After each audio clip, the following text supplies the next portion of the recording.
This time, 3 provinces in northeast China truly couldn't withstand the pressure. The fact that all 3 key indicators simultaneously turned red is no coincidence, but rather a regional crisis that is accelerating. Everyone says that prices are depreciating now. How can they not? Look at how many high school students there are, and look at the junior high school students, there are obviously fewer of them. And look at the elementary school students, how many children are left? You used to be so strict with the one-child policy, why don't you do it now? With such good conditions, what are you doing if you don't have children?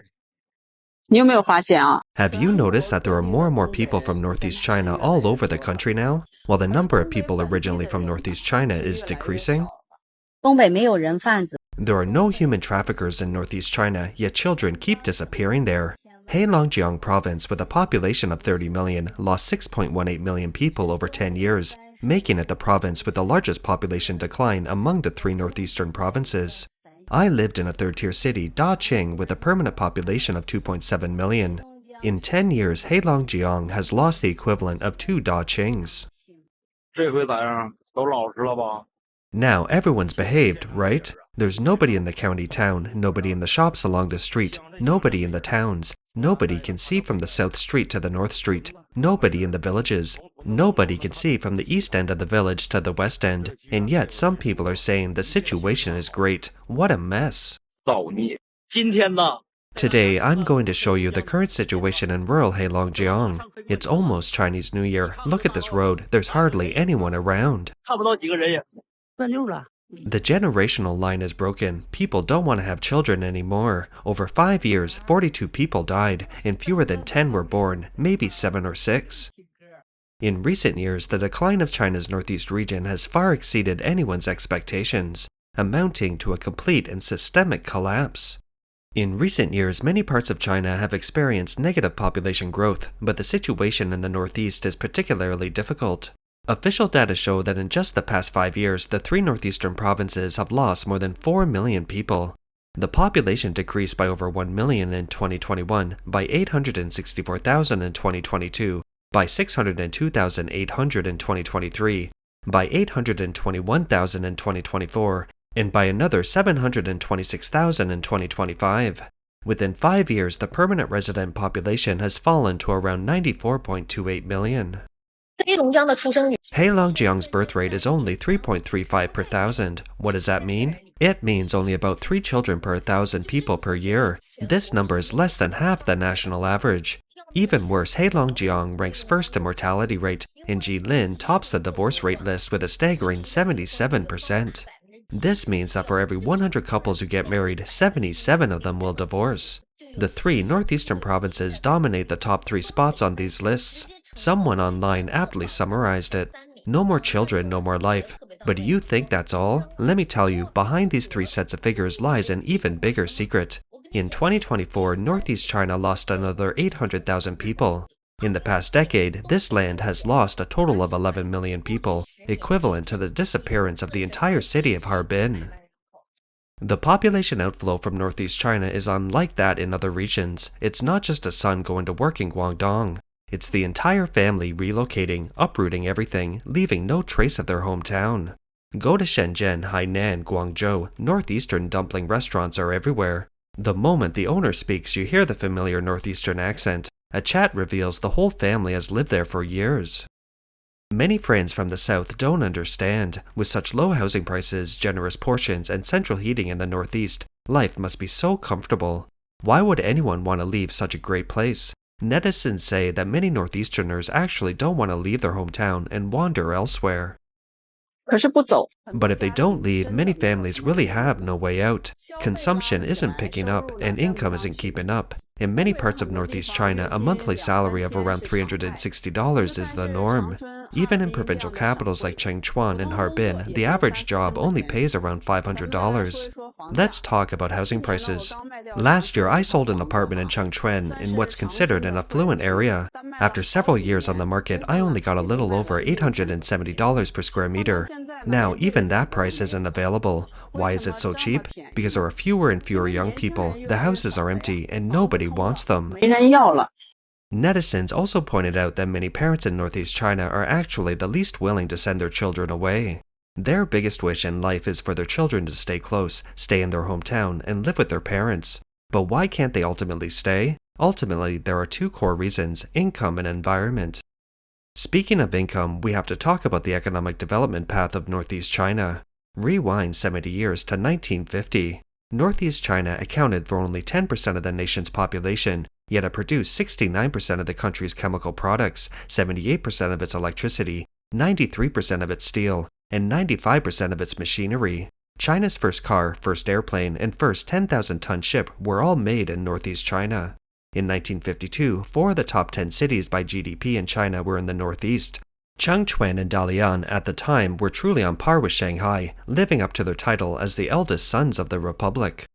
At the beginning of China's reform and opening up in 1978, the total economic output of the 3 northeastern provinces was 2.58 times that of Guangdong. However, as the national development focus gradually shifted towards the coastal areas, the Northeast, as a traditional industrial base, suffered from a severely unbalanced industrial structure, making transformation extremely difficult. The nation needed labor-intensive industries such as light manufacturing, garment factories, and electronics factories to create numerous jobs. The Northeast's heavy industries, high-speed rail plants, coal mines, oil fields, and machinery factories, while once its core strengths were increasingly failing to meet the demands of the times. Take Harbin Electric Corporation, HEC, as an example. It is one of the most powerful central state-owned enterprises in the Northeast, producing crucial national equipment. In 2023, its revenue was US $4.283 billion, which sounds impressive, right? However, the entry threshold for the top 500 private enterprises in China is only US $4.038 billion, meaning HEC exceeded that threshold by only US $234 million.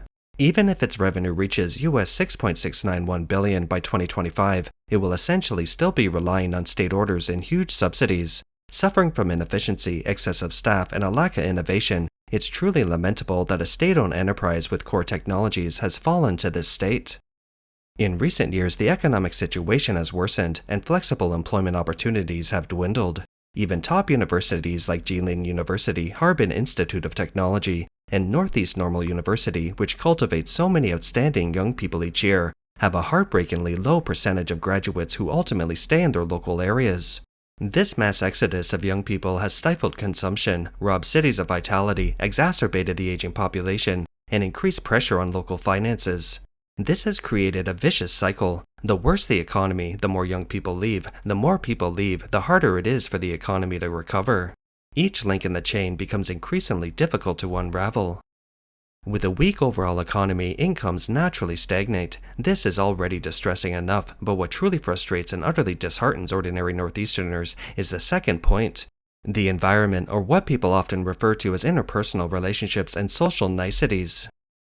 A popular saying online is, investment doesn't cross the Shanhui-Guan Pass. While somewhat extreme, this saying is not without merit. In many parts of Northeast China, overt rules often don't apply. What truly matters are personal connections, relationships, and saving face. Getting things done by finding someone, asking for favors, and bribing people for every little thing has almost become the default procedure. Some netizens commented that without connections or influence, finding a stable and respectable job is extremely difficult.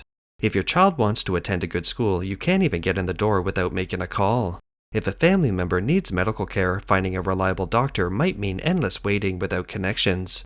Even if you have ideas, abilities, are hardworking, and have some capital, trying to start a small business or entrepreneurial venture can be incredibly difficult. Because the most crucial factor isn't your ability, but whether you have connections and can access that invisible network of relationships. This network is a shortcut for some. For children from ordinary families, it's an invisible wall, unseen and intangible, yet forever insurmountable.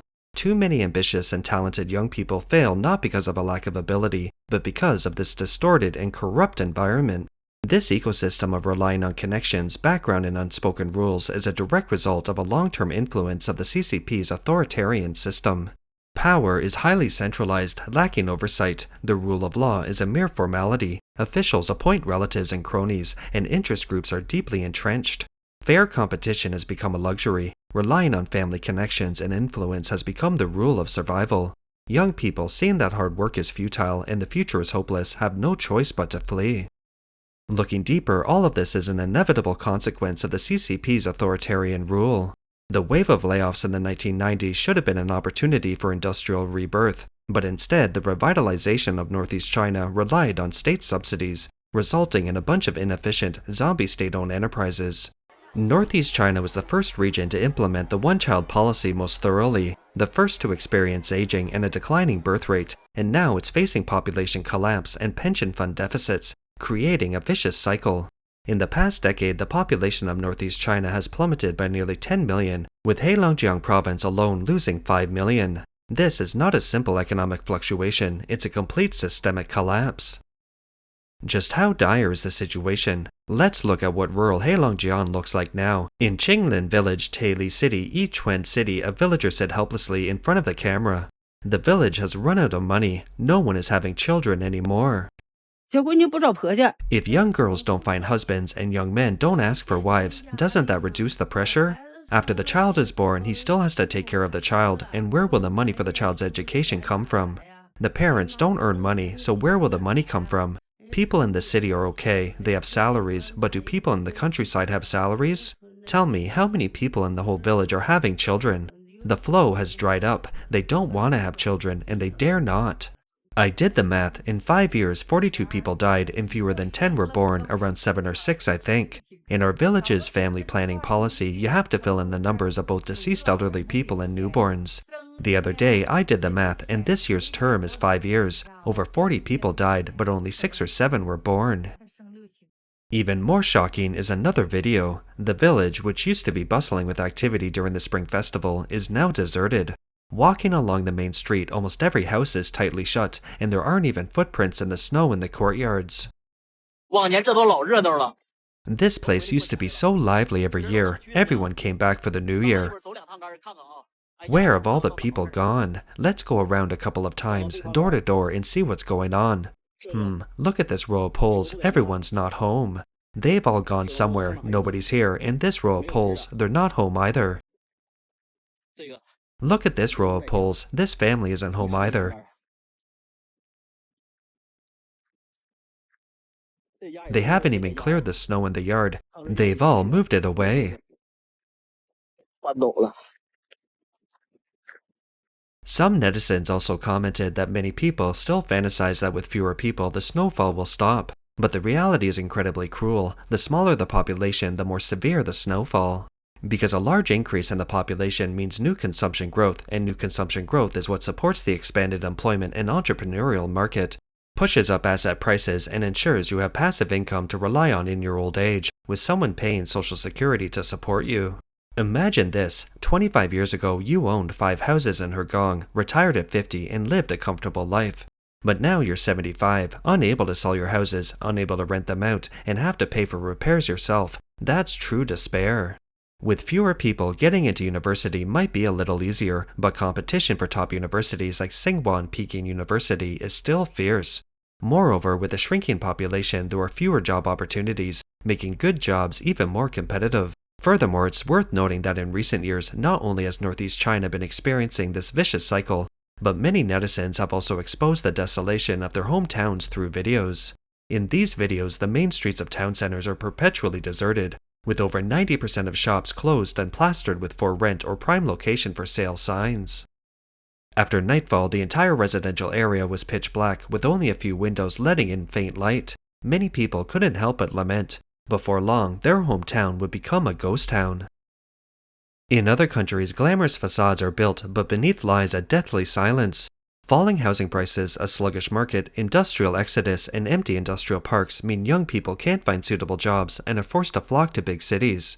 This continued population loss further accelerates the decline of these counties, creating a vicious cycle with no end in sight. To make matters worse, even the once secure iron rice bowl, guaranteed job, is beginning to crumble.